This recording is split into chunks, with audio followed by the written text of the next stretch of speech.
oli ku Mapumiria TV tuli Kaddugala tuwerekera muganda waffe Ssegirinya.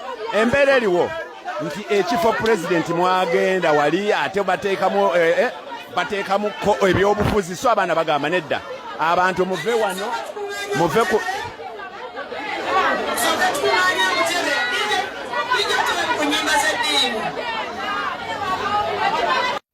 Yes, nkulamusizaako nnyo mukwano gwange era gy'osinza okuba nga otuwuliriza kutegeeza nti ku Yugi Updates TV kusinziira okuba nga otuwuliriza.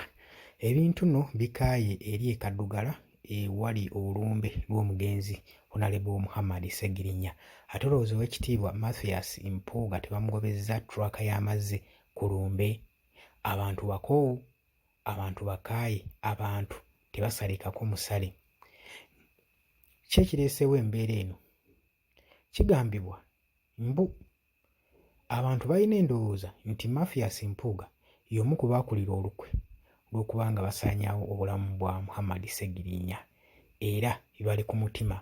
Kati Mpuuga tebamuganyiza wadde kwewozaako era amazzi gabadde aleese, traka nnamba ey'amazzi gy'abadde aleese okuteeka mu lumbe eyambeko abakungubazi bagimugobyezza, bamugambye tugyetaaga, twagala wano mazzi go.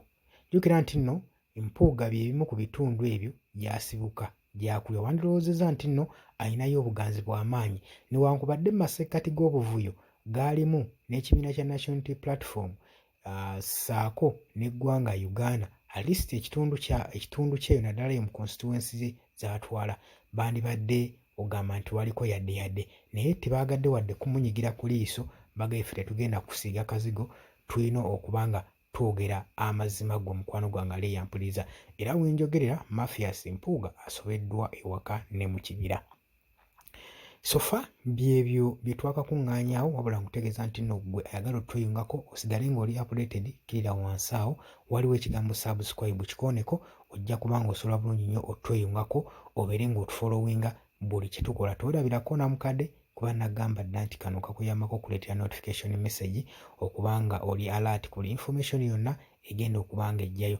Abali emitala w'amayanja mbalamusizaako nnyo, mwebale kwekuumira ku mayengo gano aga Yugi Updates TV.